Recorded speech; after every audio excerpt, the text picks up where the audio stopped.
Somos prisioneiros de espectros. 15. Convido para olhar para certas versões que fazemos de nós, em tantas formas fantasiosas, ilusórias, que permeiam nossos relacionamentos. Quanto de expectativa há em meu dia? Quantas fantasias permeiam minhas relações? O que acredito que os outros esperam de mim? O quanto disso me persegue como um fantasma? Lidamos e administramos isso ou somos tomados por isso? Por René Schubert.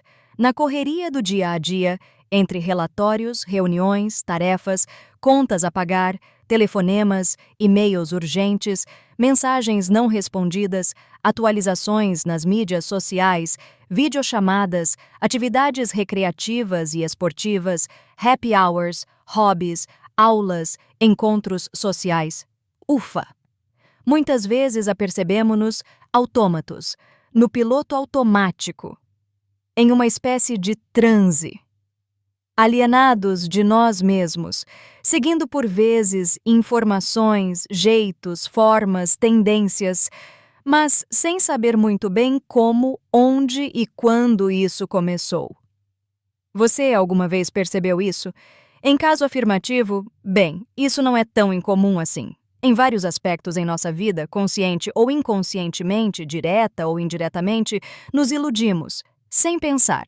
Ou melhor dizendo, sem tomar consciência do fatos, sem tomar consciência do si mesmo, no contexto, na situação, na relação em que se encontra. Quando me dei conta, já estava no automático, de novo, e nisso criamos pseudo-realidades. Criamos ficções. Não nos apercebemos da forma como tratamos, somos tratados e fazemos as coisas.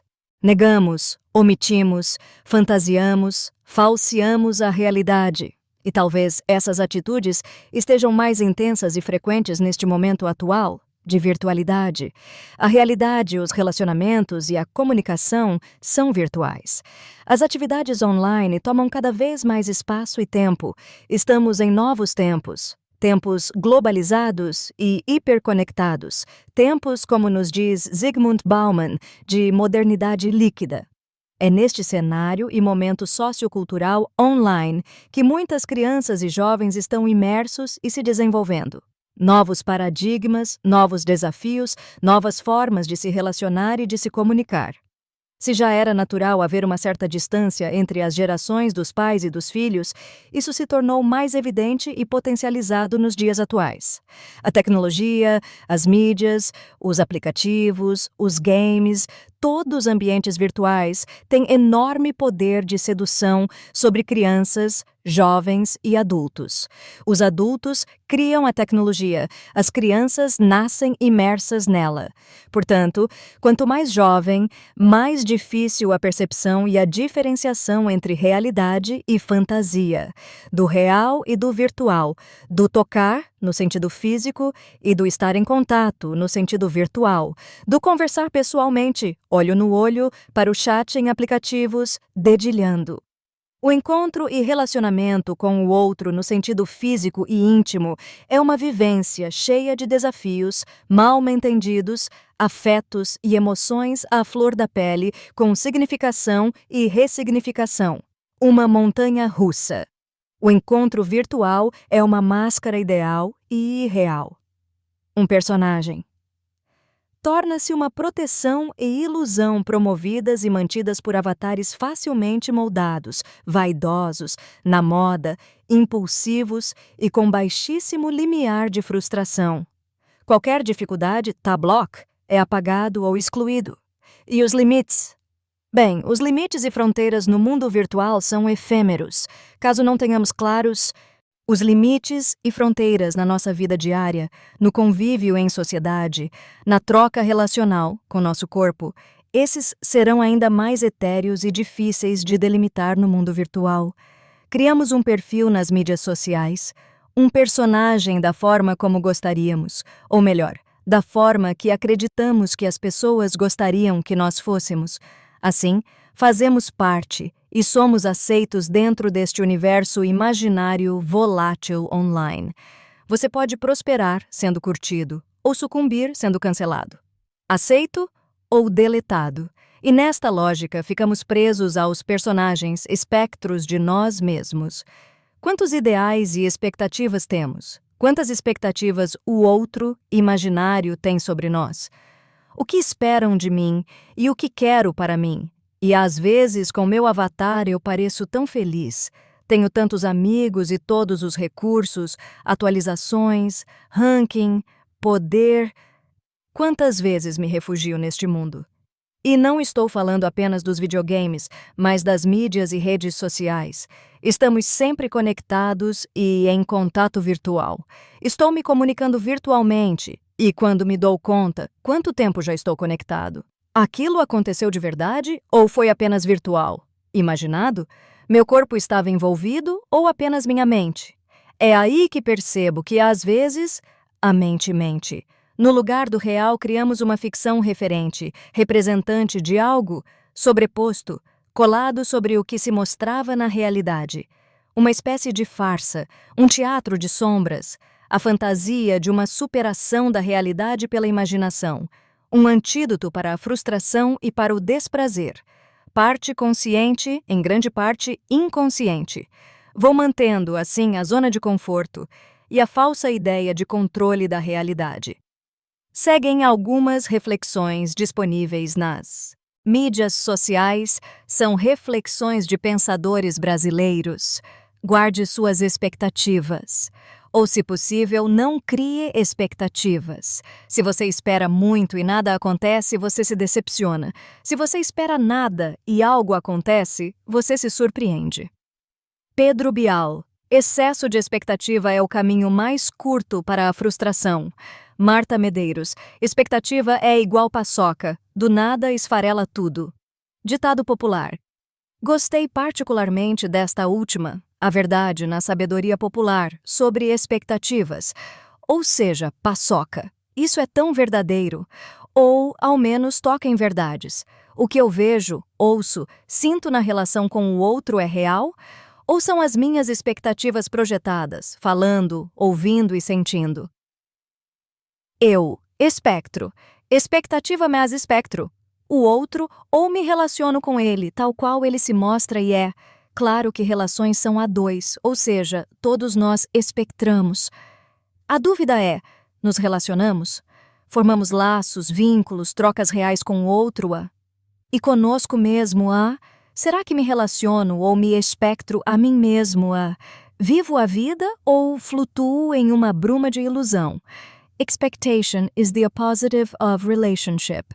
A expectativa é o oposto de relação. Stefan Hausner. Costuma-se pensar, que bom seria se...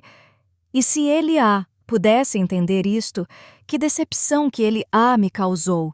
Me olho no espelho e me desaponto com, se ao menos as pessoas... Seria tudo diferente se ele, ao menos... Ele, me fez pensar que... Eu não esperava isso de você. E tantos outros exemplos. Escolho a verdade dura, as renúncias atreladas, as consequências e efeitos de meus atos, a minha responsabilidade pelo que faço, vejo, sinto, escolho. Ou então prefiro mentirinhas confortáveis, instantâneas, imediatas, imaginadas, completas, construídas virtualmente na velocidade e facilidade de um clique. As massas nunca tiveram sede de verdade. Elas querem ilusões e não vivem sem elas. 1996. Além desta de Sigmund Freud sobre as massas, o grupo padronizado, uniformizado de pessoas, temos também o refúgio nas ilusões, falsas promessas, ideias simplistas e confortáveis. As ilusões têm algo ao mesmo tempo de fugidio, rápido, simples e controlável. A ideia de que posso ter, desfazer, terminar, deletar, dominar, tudo sem muito esforço, sofrimentos ou renúncias. O mundo da fantasia é um mundo de prazer, possibilidades, vaidades e onipotência. Quando crianças, isso faz muito sentido. Tenho o mundo em minhas mãos. Claro, há um adulto cuidando do mundo, enquanto sonhamos e fantasiamos um dia sermos grandes. E a partir desse mundo de fantasia, lentamente a criança vai adentrando na realidade. Um adentrar que não ocorre sem certo sofrimento e luto. O adultecer tem este preço. Percebo que aquilo que eu achava que era, não era bem assim. E aquilo que não era bem assim ainda está longe de ser o que penso que é. As coisas começam a receber amplitude, a ter peso, consistência, valor, consequências. Dói. Dói demais. Escapam o tempo todo das mãos. Não consigo conter, manter, encapsular. Crio o mundo à minha volta a partir de minha fantasia, pontos de vista, conceitos e preconceitos, em grande parte envoltos em uma roupagem de ilusão que o torna mais amigável, fácil, digerível, possível, bem na minha medida. Mas não é. E isso me irrita, desanima, frustra. Vem aquele vazio incômodo, aquela sensação de o que estou fazendo com a minha vida, conforme a colocação do psicanalista George Forbes. Desde que a gente nasce, a gente vive escravo da expectativa do outro. Somos nomeados, somos esperados, somos falados. Há expectativas sobre mim do papai, da mamãe, dos avós, da comunidade, de quem nem conheço ou faço ideia. Aliás, nem ideia de mim mesmo eu tenho ainda. São os outros que as têm e proferem. Se for menino, ele vai continuar o negócio que meu pai criou. Ela vai ser um alento para nossa família, depois de tudo o que aconteceu. Já comprei a camisa do time e vou levar ele no estádio assim que der. Agora a irmã não vai se sentir tão sozinha. Agora, com esta criança, nosso casamento vai ter mais chances. E isso apenas para ilustrar alguns exemplos dessas expectativas, discursos que nos marcam antes mesmo de nascermos. E vou precisar de um longo tempo para me dar conta dessas expectativas depositadas sobre mim, tanto as próprias quanto as dos outros, que eu achava, até então, que eram minhas. Achava ter controle. Na reflexão, tudo o que nos irrita nos outros pode nos levar a uma melhor compreensão de nós mesmos. De Carl Gustav Jung, temos a ação do mecanismo de defesa chamado projeção. A projeção é o ato de imprimir aspectos nossos sobre pessoas e situações de forma encoberta e oculta a nós mesmos. Reconhecemos o erro, o incômodo naquilo que o outro faz, pois isso não nos agrada em nós mesmos. Colocamos para fora e disfarçamos no outro, sobrepomos sobre o outro, e essa mistura pode causar diversos mal-entendidos, erros de percepção, avaliação, interpretação. Um julgamento pessoal, onde talvez seria necessária, sim, uma autoavaliação, uma autopercepção de si no meio e seus efeitos. Na psicologia, temos o conceito de transe.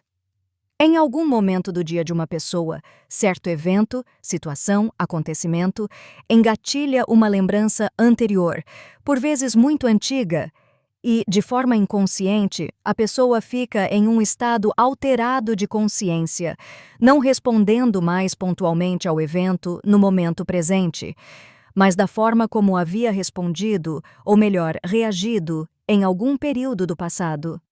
Claro, sabemos o quanto é importante diferenciar e colocar cada coisa em seu lugar, para que se possa atuar com força e segurança, no aqui e agora, no presente. Mas no estado de transe, isso se perde, pois está-se preso, de forma imagética e sensório-emocional, em algo anterior, e não se percebe como esta imagem, sensação ou história passada está se sobrepondo ao presente.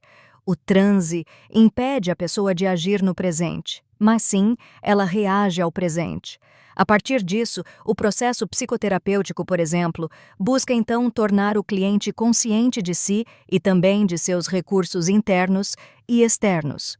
Torná-lo consciente e presente no aqui e agora, para que possa se perceber nos seus meios de atuação e avaliar, validar ou ressignificar sua forma de se portar, comunicar, trocar, lidar e com o meio familiar, social e profissional. Tem jeito, então?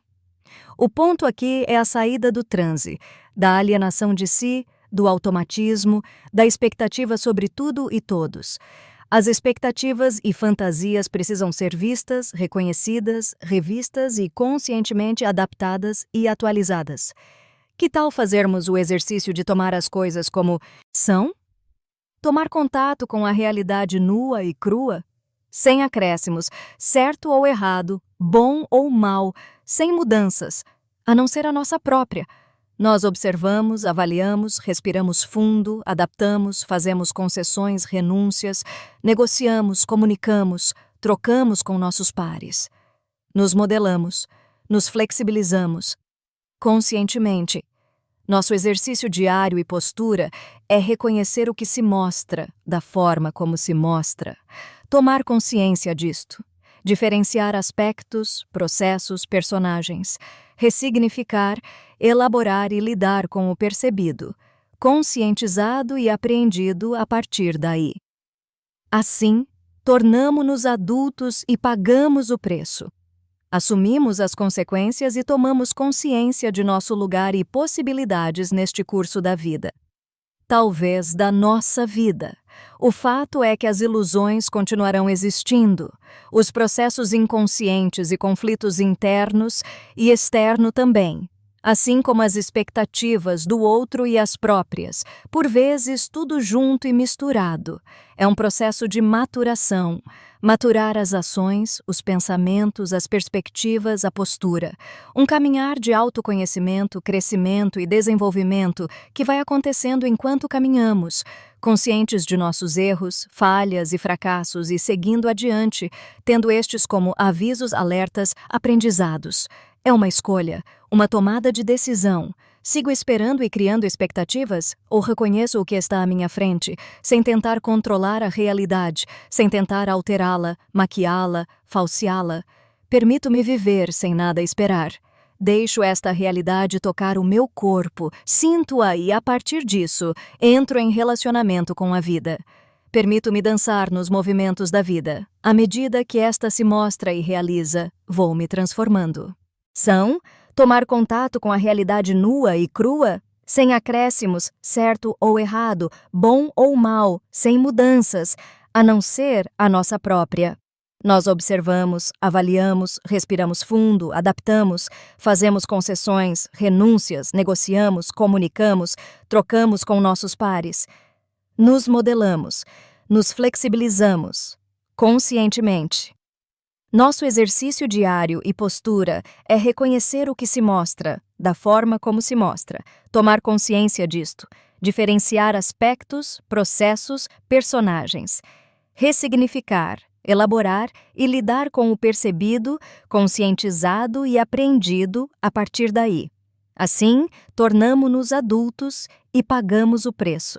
Assumimos as consequências e tomamos consciência de nosso lugar e possibilidades neste curso da vida.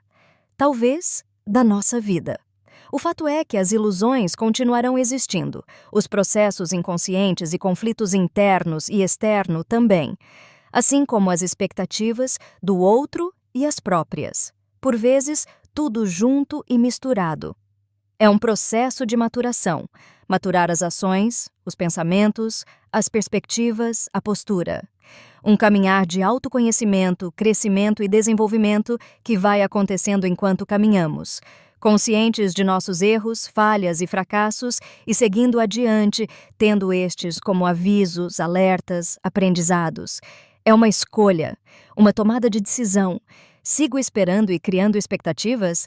Ou reconheço o que está à minha frente, sem tentar controlar a realidade, sem tentar alterá-la, maquiá-la, falseá-la, permito-me viver sem nada esperar. Deixo esta realidade tocar o meu corpo, sinto-a e, a partir disso, entro em relacionamento com a vida. Permito-me dançar nos movimentos da vida. À medida que esta se mostra e realiza, vou me transformando.